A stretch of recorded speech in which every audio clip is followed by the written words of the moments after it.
All right, here's a tour of our stateroom. We got in here a short time ago on the Norwegian Getaway. Nice bed. Come up here, big mess, but just got here.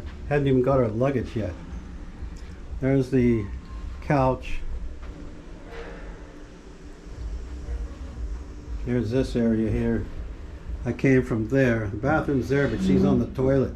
So I asked her, but she said she declined us showing her there. Safe. This. Got a little room in this closet there. You could go over this way. Yeah, see?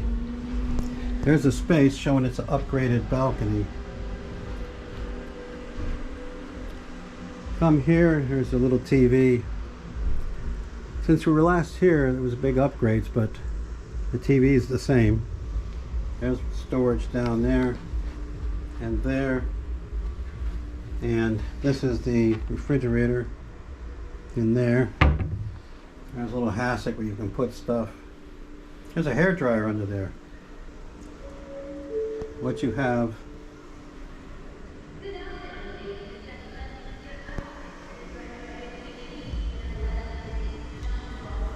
the bed. They're making some announcement, but I don't hear it in the room. And big bed. Things on the side. Oh, there's more room up there for stuff. And here we are at the port of Southampton. Still people getting on the boat, I think. Cloudy, rainy day. Balcony. And we look from whence we came.